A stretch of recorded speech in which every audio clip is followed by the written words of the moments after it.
Good morning, everybody. As we go to the Chitas of today, we're holding the portion of Mishpatim, which is on chapter 21, verse number 1 in the book of Exodus. And these are the laws that you shall put before them. Rashi says, whenever it says Eila, whatever it says beginning Eila, it's a disconnect what it says previously. But over here it says ve'ela. It's the letter vav. Ve'ela, and these. Ve'ela means that these are connected to the previous 10 commandments. I mean, just like the 10 commandments were said at Sinai, so too the laws that are written in this section, the entire Torah, were all given at Mount Sinai. And why is this section dealing with these laws placed following the law of an altar? Last week, the parsha ends with the law of what kind of altar needs to be built. An altar that doesn't have that has a ramp. To tell us, you must place the seat to Sanhedrin. You have to put the high court next to in the temple. So that's where the high court was. It was right next to the mizbeach. Asher tosam lefneim, you shall put before them. The Holy One, blessed be, told to Moshe Rabbeinu, let it not enter your mind to say, I will teach them each chapter or law 2 or 3 times until they're fluent in it, exactly as it was taught. But I will not exert myself to make them understand the reasoning or the detail behind it. The verse says, Asher tosam lefnehem, you must put a place before them like a laid table for a person ready to eat. A person has to know exactly what he's eating. You tell him sometimes the ingredients of what is in the food. And that's why the code of Jewish law is called a Shulchan Aruch. It's called a set table. Lefneim, now she says this teaches a law, Lefneim v'dechavim. You're not allowed to go to a Jewish person should not go to a civil court. Even if it's known that they try a particular case in accordance to Jewish law, do not bring judgment to their courts. For whoever brings a lawsuit involving Jews to a non-Jewish court profanes the name of God and enhances the prestige of idolatry, increasing its worth. As it says, for the rock is not like our rock, yet our enemies judge us, from which we imply that when we make our enemies judge us over us, it indicates the preeminence of a deity. So therefore, if you have a case between another Jew, you bring it to court, in the Bezdin, you bring it to Jewish court, and that's where a Jew needs to go. If you acquire a Hebrew mate, a Hebrew servant, he only is allowed to work for you for 6 years. In the 7th year, he goes out free. Rashi says, Eved Ivri, a Hebrew bondman, meaning a slave who is Hebrew, or perhaps meaning nothing to the bondman of a Hebrew, meaning a Canaanite slave who brought from another Jew, and about him it says he must serve for 6 years. And how would I explain the verse? You may retain your ownership of a Canaanite bondsman. It refers to a bondsman bought from a non-Jew, but one bought from an Israelite goes free at 6 years. Therefore, the Torah says openly, if your brother, a Hebrew man, is indentured to you, becomes a slave to you, he must serve 6 years. In the 7th year, he has to be free. They're talking about a Jew that is hired by another Jew. Now she says, what do you mean you're going to buy? Where you buy these things? So this was bought, this clause talking about somebody who's bought from the court. And why was he sold by the court? Because he was sold for his theft. And why was he sold for the theft? He didn't have enough money to pay for what he stole. So that's what they're talking about. Somebody the court sold because he had no money to pay for the geneva that he did. So the court would sell him, and he would be sold as a slave to pay back what he stole. Or perhaps the verse is referring to one who sells himself due to poverty. But one who's sold by the court does not leave after 6 years. So now she says this cannot be. When it says if your brother is living with you because he's destitute and he's indentured to you as a bondsman, the law that one who sells himself already is stated. So we have another pasuk in Vayikra in Leviticus that talks about somebody who sells himself.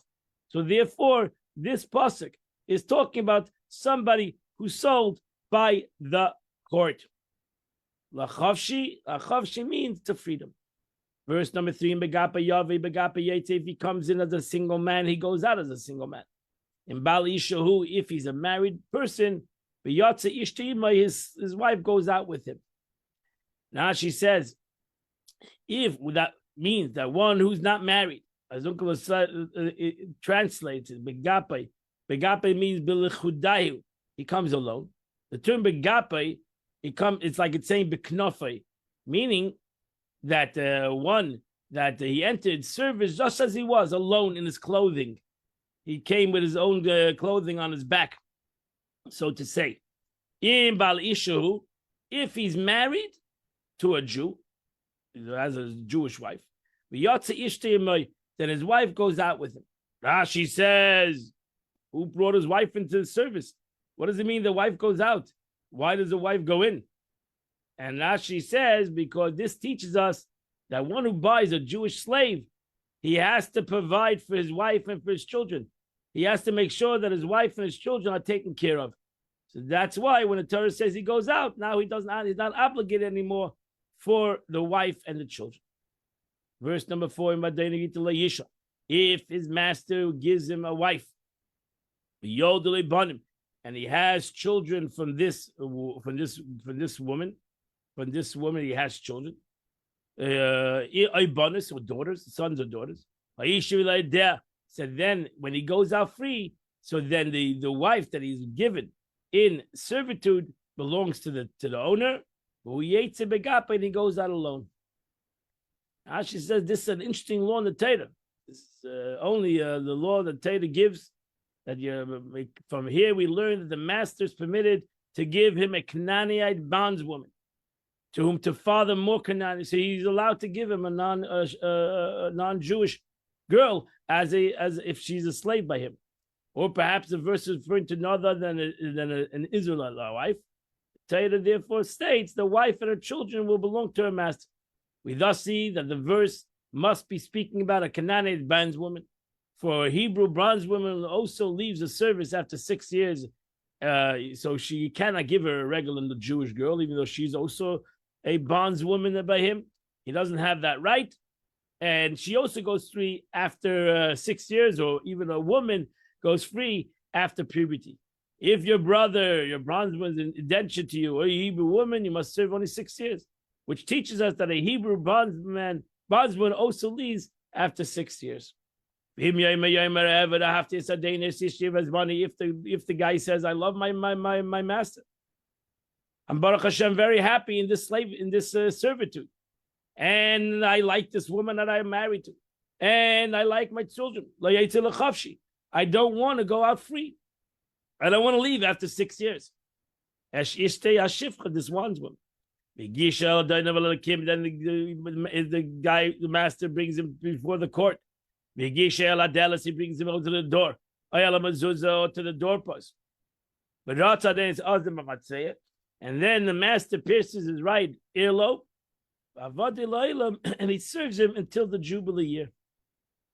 Now, what do you mean to God over here? It means to the judges. Before the court, the master must consult with the seller. The seller was the court. So he has to go back to the court and tell him the situation. Why does he go to the door? One might think the doorpost is also fit to pierce the servant's ear on it. Therefore, the Torah says that he puts it through the earlobe into the door. Into the door, not to the earlobes. If so, why does the Torah say, or to the doorpost? In order to compare the door to the doorpost. Thus, as the doorpost is upright, so too the door must be upright. And why does he do that? The right ear, or perhaps it means the left ear, Rashi says, which is the relatively lighter punishment. Skip. Therefore, the Torah states, oizen, the tooth plates. In the Torah, it says oizen. And you make a gezeda shavet, it's like a mother. And it's here, his master pierces oznai, his ear. By Mitzayda in Leviticus, it says, also the right, over there, it says openly the right ear. So oznai, so you make a gezeda shavet, oizen, oznai. And you say, just like the Mitzayda is the right ear, so too this servant is the right ear. And why does the ear fit pierce out of all the limbs of the body? So Rabbi Yochanan Mezakeh said, the ear that heard at Mount Sinai, you shall not steal. And this all happened because you went to steal. And you went ahead and stole. It must be pierced. And the bondsman is one who sold himself out of poverty, the ear that heard at Sinai. For the Israel, the Jewish people are servants to me. And you went ahead and acquired another servant, another master, you shall pierce his ears. Rabbi Shimon expounds this verse in ways that sheds light on the surrounding context, like a fine ornament enhances its surrounding. Why were the doors of the doorpost singled out in this purpose out of all objects in the house?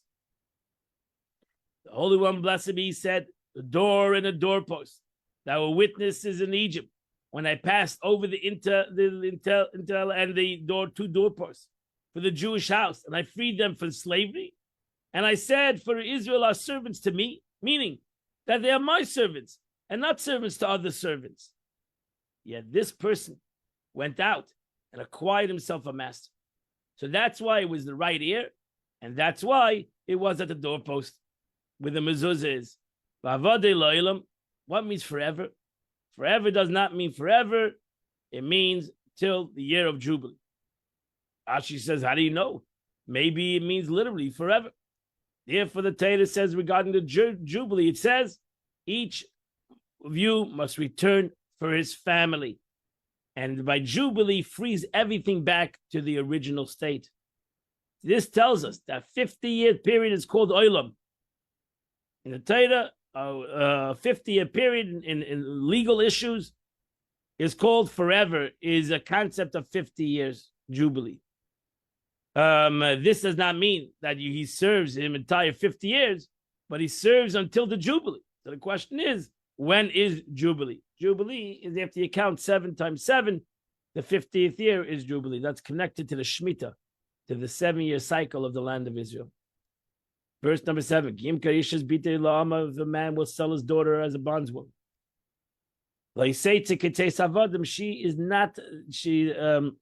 She doesn't go out free as a regular non-Jewish bondswoman. This is very intricate laws. We'll try to go through it. Rashi tries to give you all the whole picture. You really need the Gemara. So Bektana, we're talking about a child. The Eibishter gave the Torah gives. This is a law. This is not today. It would be illegal to do this. The Torah did a machus dinner. The law of the land is the law, so don't try this at home. Bektana kosim medaber. Torah is talking about a child. If those days a lot of people lived in poverty, and the way they had supported their families, that they gave their daughter to marriage, so to say, in a way. So they would give them away before the age of 12. I might think that even the older girl who's shown signs of puberty may also be sold. Torah applies the affordable argument. If a girl already sold earlier leaves the service when signs of puberty, as it's written, she must go free without payment. So we know that the difference between the law of a girl and a boy is that if a boy is sold, he is 6 years. And if they don't let him, he doesn't have to pay, he can't pay himself out, then he's stuck there for 6 years. But a girl is allowed either by 6 years or if she becomes into puberty. And so if a woman is let free, goes out in puberty, so surely he's not a seller once she's in puberty. So it's written she must go free without payment, which we expounded due to her onset of her puberty. Should it be not be certainly the one who sold before may not be so longer than that stage. So the Torah tells us another law concerning a girl, and that is, they say go free the loss of a tooth of an eye. This girl, however, does not go free due to the loss of a tooth and an eye, but works for 6 years if puberty doesn't come. If she was sold at 5 years old, for example, or until the Jubilee year, or until she shows signs of puberty, which brings up freedom first, and a master gives her the value of a tooth as compensation. Or perhaps this means she goes out, she's not got free as a Hebrew bondsman, meaning after 6 years or jubilee. Therefore, the Torah says, if your brother, a Hebrew man, is indentured to you, or a Hebrew woman, it thus compares a Hebrew woman to a Hebrew man with regard to all stages. When he leaves service, just as a Hebrew man leaves after service after 6 years or at Jubilee, so does a Hebrew woman leaves after 6 years or Jubilee. What is the meaning? She may not leave as a bond servant do, that she doesn't go out free due to damages. So a Jewish servant, difference between a non-Jewish servant and a Jewish servant. A non-Jewish servant, you hit him, he goes out free if you knock out a tooth. But a Jewish servant has to serve for 6 years. At the end of the 6 years, you now owe him compensation for the tooth. I might think a Hebrew bondman leaves service due to damage, and he tips of his lip. Therefore, the Torah tells us a Hebrew man or a Hebrew woman comparing a Hebrew bondsman to a Hebrew bondswoman, just as a Hebrew bondswoman does not leave service due to damage, so too does a bondsman not leave service due to damage. And he stays in service. They both stay in service for the 6 years. So there's interesting laws, and you have to again go to the Gemara. There's interesting laws between a Jewish bondsman and a non-Jewish bondswoman, man, etc., between a man and a woman, etc. And now you go to the next law concerning a bondswoman. If she's displeasing in the eyes of a master who should not designate a wife for himself, that means the whole purpose, really, of bringing this woman into this house was that she would get married. He must assist her in redemption. Then he has to let her free. That if once she becomes in puberty, he has to let her free. Either he brings her and marries her to her son or to himself, whatever it might be. If not, he has to let her free. But he's not allowed to betray her, and he has to let her free. Now she says if she's not pleasing enough in his eyes for him to marry her for whatever reason, who should have designated her for himself as a wife and married her? In such case, the money paid when she acquired serves as a kedusha money. So he could marry her or marry to her son, because that was the whole reason why she went into this home. Here, scripture indicates that you should be preferable for a master to designate her as a wife, and it also indicates that you should that you should not require further acts of kedushin when he does so, because then the money that he gave already is the kedushin, is the marriage money. V'hefta means he must give her an opportunity to redeem and go free, for he too thus assists in her redemption. And what is the opportunity does he give her? That he deducts from her redemption money the value of the amount of years she has served him, as though she was hired by him. How so? Supposing he bought her for a money, $100, and she served him for 2 years. We say to him, when you bought her, you knew that she'd leave your service at the end of 6 years. Thus you bought her the work year of each year, 1/6 of the money. So you was every year was less than $20, and now she served you for 2 years. So which is worth 1/3 of a money. Take 2/3 of the money and let her free. Lam Nachri, he means he's not permitted to sell it to another person, neither the master nor the father. He has to give it, he has to let her free.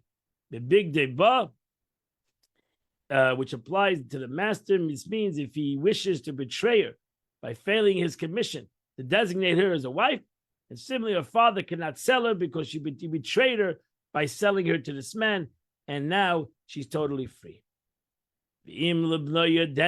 If he designated her, if he marries her off to his son, mishpat abanas lasalah must accord her the standard rights of girls in marriage. If he designated her as meaning that the master, this teaches that if a father agrees, his son may take place and designate her as a wife instead, and he need not take any further acts of kedushin. He says to her, "You are married to me with the money that your father received from my father, the payment to the servant." Mishpat abanas means the standard rights of girls, food, clothing, and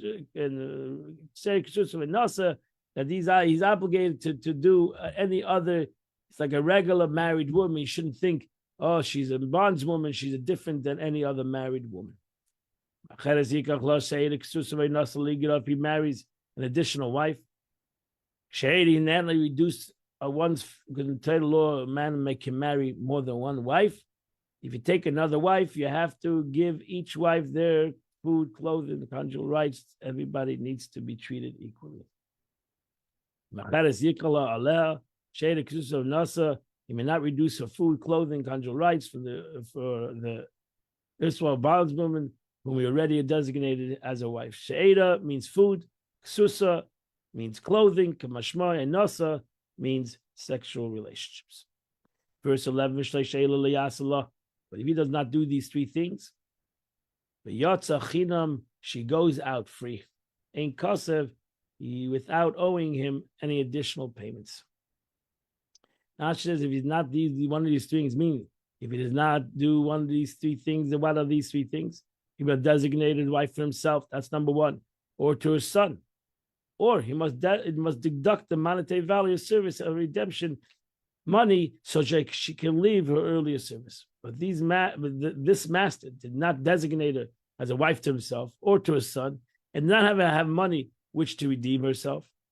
Then she must go out free. So a girl goes out free even before the 6 years if she hits puberty.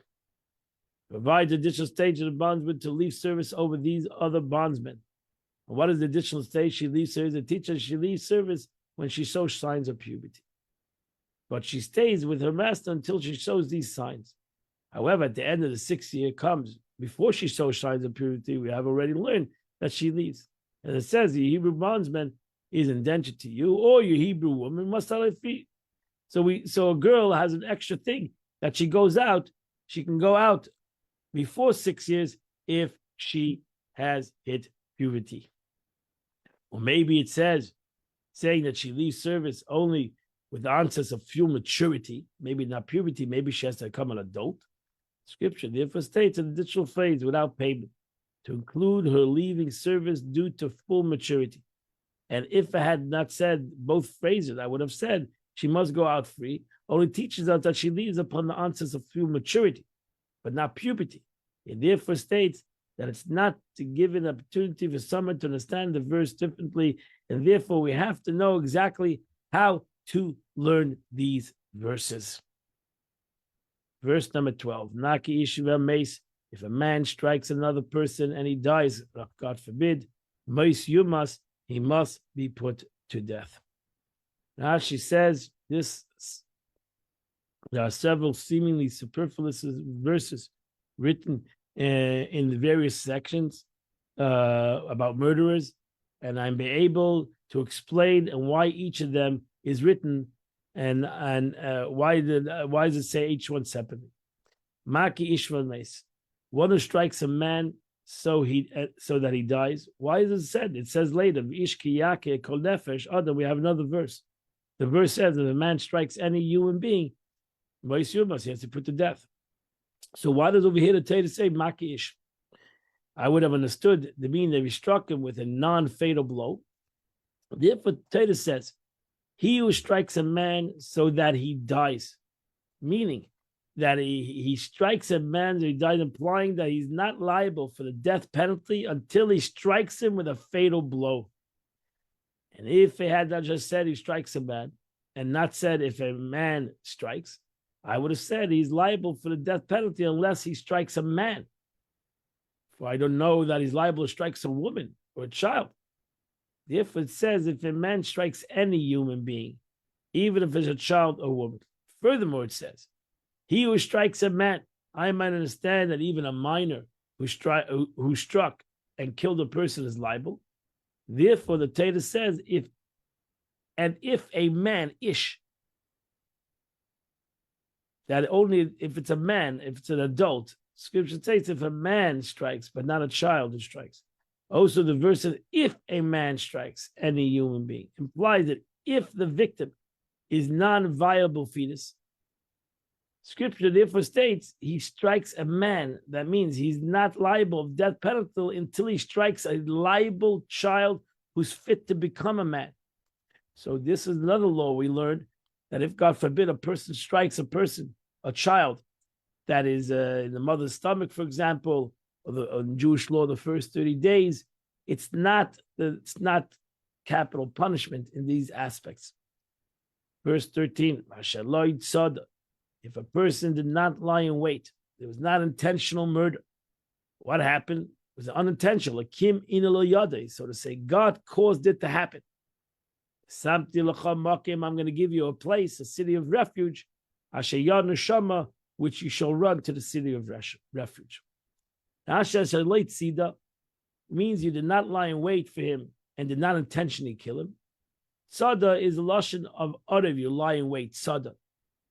Now she brings down all the places where it says Sayid. Sayid means to hunt, so to say. Vaseli Sayid. Lakim in Layade, let's go to the next category. Tim in Layade means that God arranged it for it. In is an expression rooted, no evil happens to you. No iniquity will come to Layuna, a righteous person. So this is Layuna means a chance, so to say. Lakim in Layade. But God caused it to happen to him. Why should such a thing happen to him that he should kill somebody unintentionally? This is that David was referred to when he said, as a dictum of the ancient one who says, for the wicked people come forth wickedness. The dictum of the ancient one, so to say, God refers to the Torah. The dictum of the Holy One, blessed be he who preceded the world. And where did the Torah say, for the wicked people comes forth wickedness? Here. But it says, and God caused it to happen to him. What case is Torah talking about?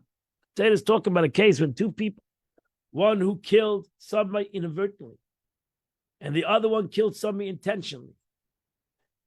And we have a problem now. We have one person who killed the person inadvertently, another person killed the person intentionally, but there was no witnesses. In Jewish law, you can't put him to death.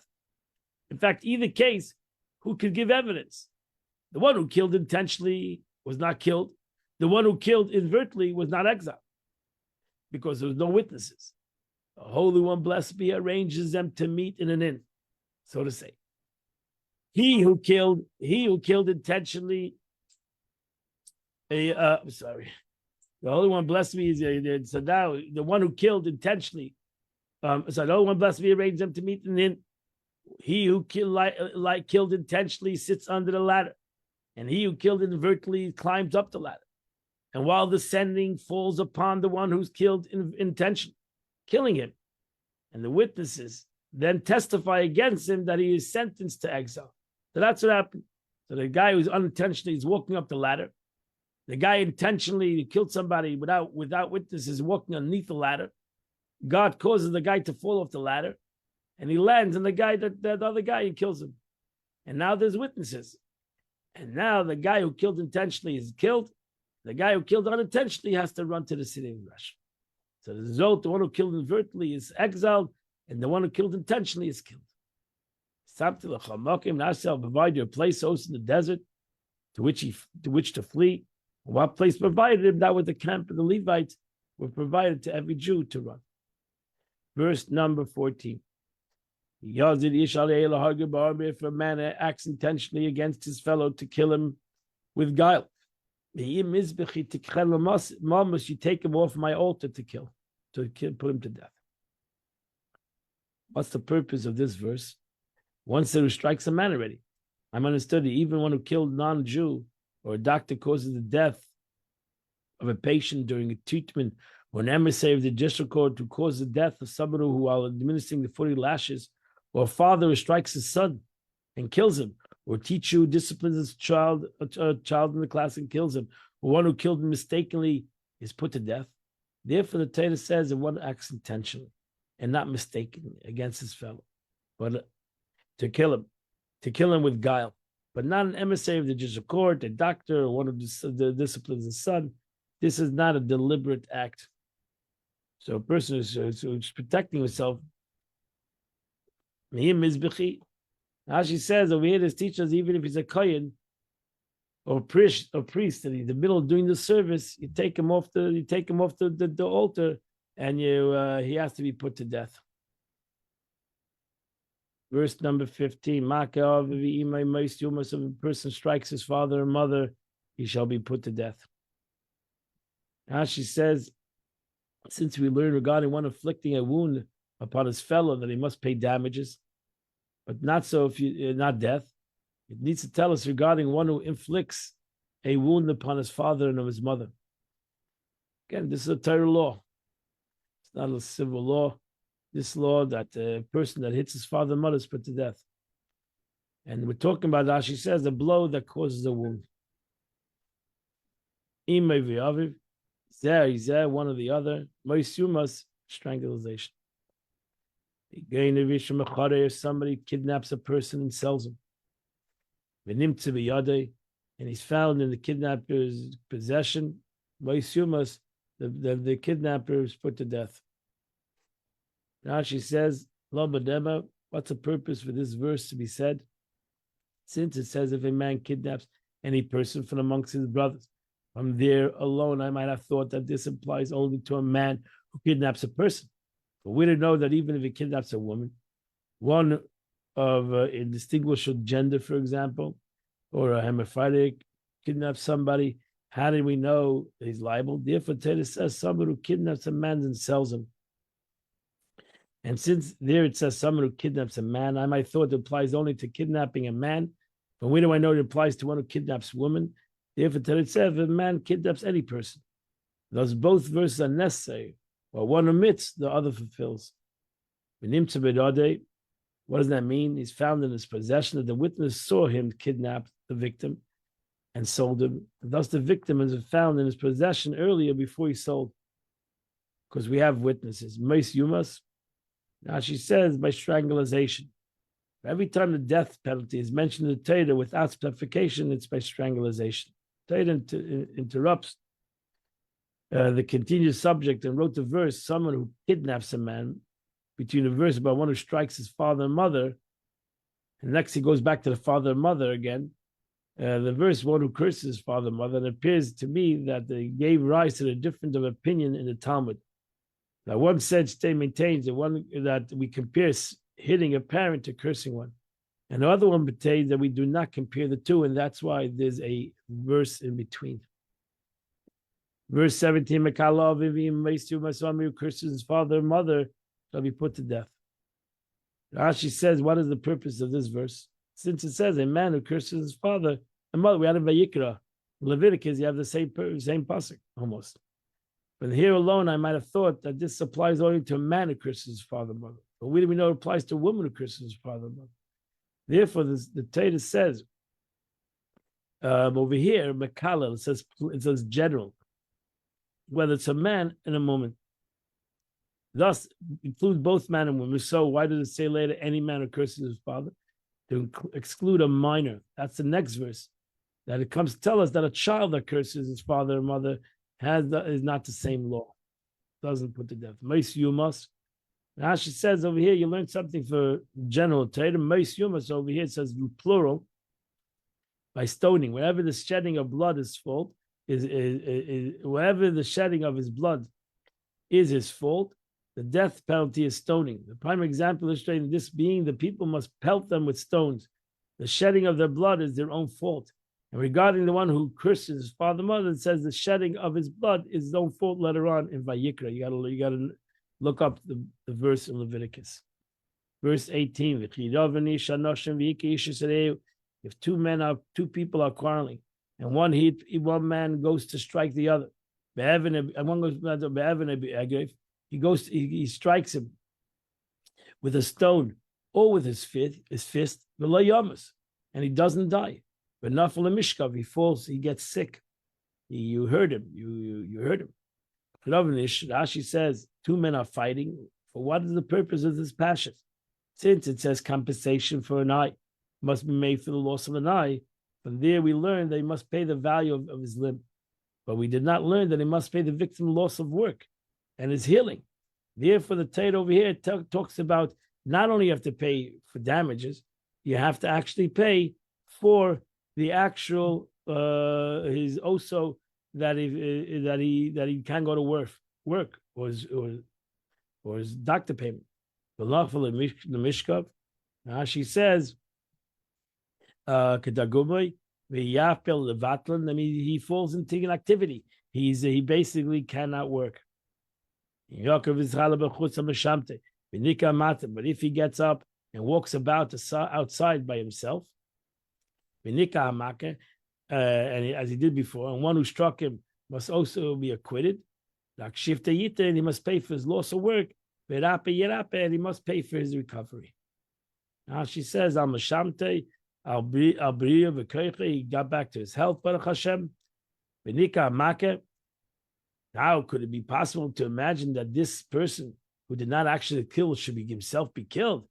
However, the Torah teaches us that is he imprisoned until to see whatever the victim becomes completely healed. And so literally meaning the verse implies when the victim gets up and walks about with his former strength, the one who struck him will not be acquitted. But until he gets up, the one who struck him is not acquitted. So he has to make sure that the guy gets healthy, and the pasha comes back to health, that he's not going to die, God forbid. Rak shifte, Rashi says, bitul malachte machmacheli. If he lost the work due to his illness, if he cut off on his hand and leg, he reckoned his payment for his loss of work due to the illness as if it's a watchman of a cucumber field. For even after he recovers from his illness, he may not be able to fit to work on his hands and leg. And the assailant has already paid him for damages, the value in hand and leg, but he has to compensation must make for the loss of the hand and leg for a leg. So you have the 5 payments. Nezek, Tzar, Ripui, Sheves, Boishes. Nezek is the payment for the damages. Tzar, the payment of the to pay for the pain of the damages. Ripui, to pay for the doctor bills. Sheves, to pay for his that he's out of work, and Boishes also for his embarrassment. And those are the 5 penalties that a person incurs when you hurt somebody. Vedape, now she says, means Yishalem Schararefa, you're obligated to pay the doctor's fees. That completes the Chumash for today. We go to the Tanya of the day. We started yesterday the 25th chapter of Tanya. So the discussion until now centered the category of turning away from evil. The Alter Rebbe showed that one should utilize his hidden love of God in refraining from sin. And the continuation of the previous chapters, how a person can awaken up that love. Every Jew loves God, and he should be able to awaken up that love to chas v'shalom, not to go against God. He now goes on to the category of doing good, say toiv. Pasuk that we go follow the pasuk. Surmeira, go away from evil, say toiv, and do good. Discuss the use of hidden love, that everybody should use their hidden love, leading one to perform the positive commandments. Since we all love God, since we all love God, we should all want to connect to God.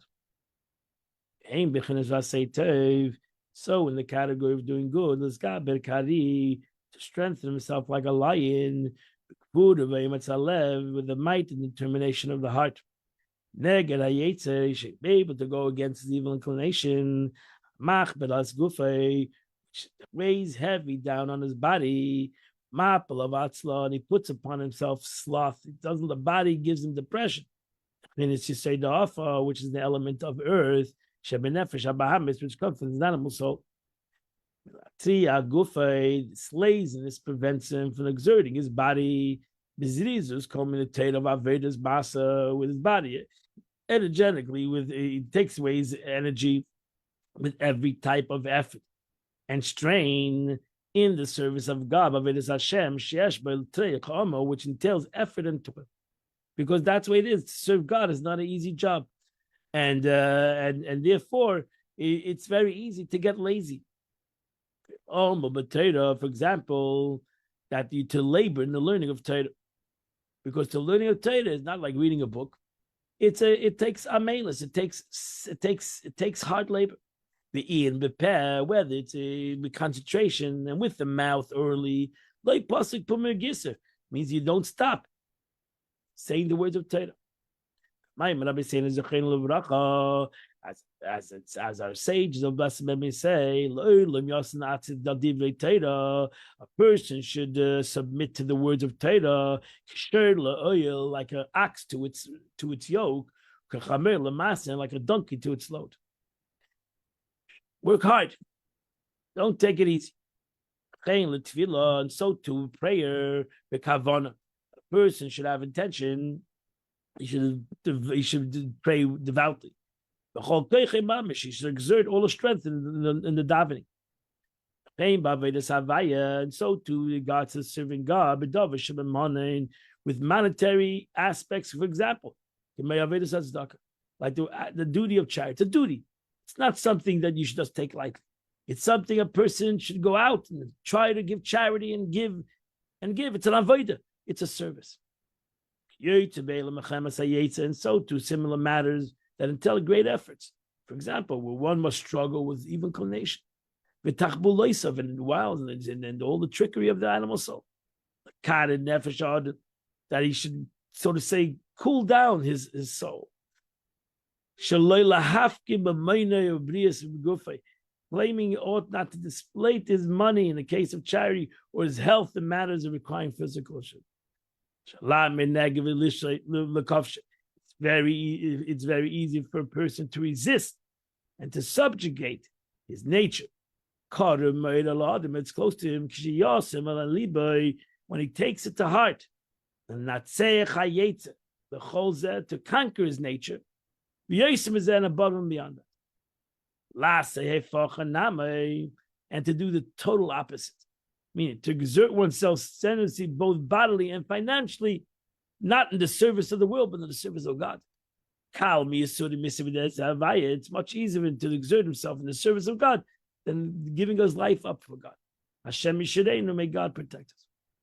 Yet he's lovingly and willingly have accepted the pain of death. Every Jew would be willing to give up their life, not to serve an idol. Not to separate from the oneness of God. Even for a minute. To bow down to an idol, God forbid. For mentioned earlier, every Jew would sacrifice his life rather than practice idolatry, since he knows that it represents separation with God. So surely he should be willingly, and he should lovingly and willingly, which is compared with a minor pain and exerting oneself, performance of mitzvah, in order to bind himself to God with an eternal bond.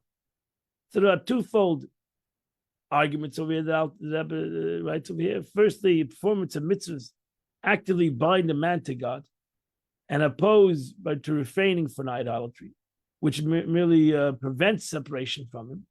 Secondly, the bond affects by the mitzvah is eternal one, as opposed to the temporary separation from God caused by idolatry. Now, if one is ready to sacrifice from refraining from idolatry, that's an avodah for a minute, how much more you're to accept whatever hardships are entailed for fulfilling a mitzvah. Since the performance has both of these gains, they are not found in rejection. They are not found in rejection of idolatry. Alter Rebbe now goes on to explain how a mitzvah affects an eternal bond with God.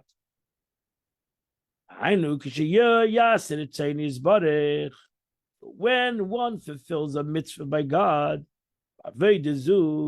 with this service that he's doing to God, is the innermost inner divine will be revealed in this mitzvah. It's revealed in an eternal way, as opposed to surrounding it or hovering above it. It's pnimius. When a Jew does a mitzvah by the Eibishter, he reveals the essence of God in this mitzvah. It up, nothing hidden in this mitzvah. So every mitzvah I do, I surely do it l'shem shamayim.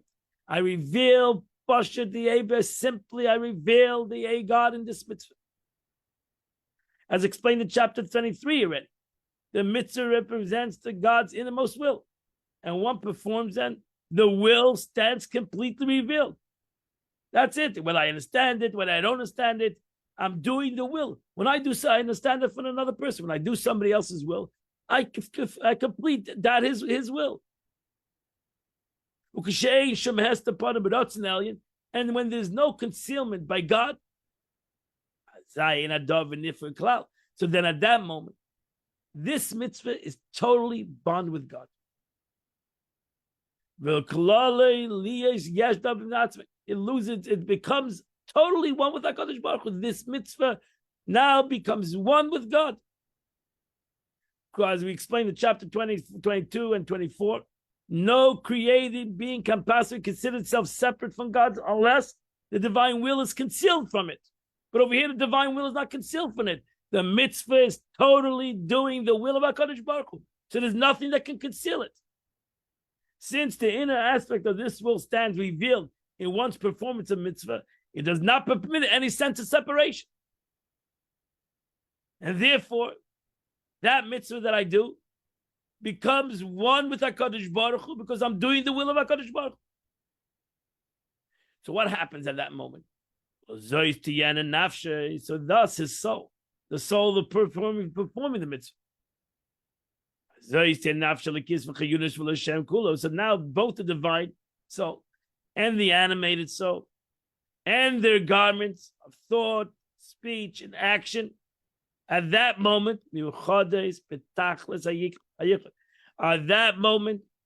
are totally involved.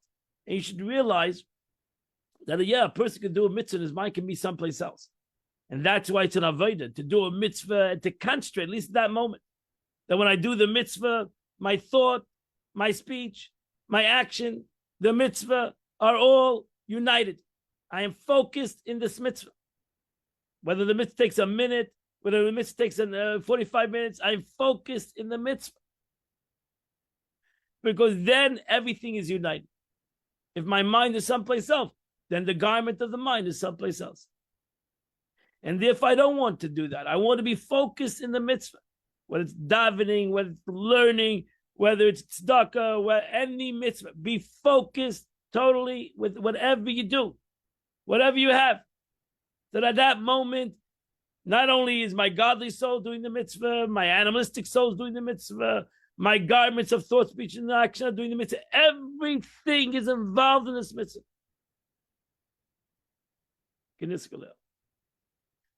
As I mentioned before, so these details how a mitzvah affects the bond between man and God. The Alter Rebbe goes on to explain why this bond is eternal. And this not only is now bonded, my body over here is bonded with the upper worlds. Now it becomes transcendent of time. I have lifted the whole situation above time. I've made it internal. Because God and His will is above time. And thus the union with God and His will also transcends time, and therefore it's eternal. So every mitzvah I've done is eternal. Nobody can take it away from me. I cannot take it away from myself. It's eternal. So too, we're learning Torah right now. His revealed will, as expressed in His word of the Torah, is eternal. Now the word of God, that's why we should say everything with our mouth, with words, because the words that we say become eternal in the world. As it's written, the word of God, Yakum Lad, the word of God shall stand forever. That means, or the verse says, Dvarim chayamim v'kayamim. His words live and endure eternally. That's it. The words stay eternally, never ever disappearing from the world. That's it. Yachlif, he will never alter. Another verse says, he will never alter. Yamer, he doesn't exchange. His Lord stays forever. So since the revelation of God's will, as expressed in the Torah, is beyond time, the union of a soul with God and Torah mitzvahs is eternal. Why wouldn't we do something that's eternal? That completes the Tanya for today. Today is the 18th day of the month. And the Tillim of the day is chapter 88 and 89. I do those two chapters. I do the chitas of the day. The Rebbe writes in the remember today that Tzemach Tzedek, third Lubavitch Rebbe, grandson of the Alter Rebbe, Tanya, we don't know. So he writes that Tzemach Tzedek told his son, the Rebbe Marash, fourth Lubavitch Rebbe, my father, grandfather, Alter Rebbe, that the Maimer Masim and Torah in Yisrael is the first discourse that Maggid delivered when he assumed leadership of his Chassidim in Shavuos 1761. The Alter Rebbe heard the Maimer from Mendel HaDaka, the author of Pre-Aretz, who had been present that Shavuos. Well, the Alter Rebbe took the discourse of the Maggid and he expounded upon it on his own style, which is written today in Torah, which the Tzemach Tzedek put together. And that completes today's learning. And Rich Shem, hopefully 10 a.m. we will learn Tanya at the JEI. Everybody's welcome at 10 a.m. Either come there physically or on Zoom. And Rich Shem, I'll see you all tomorrow. We'll continue to learn the Chitas of the day.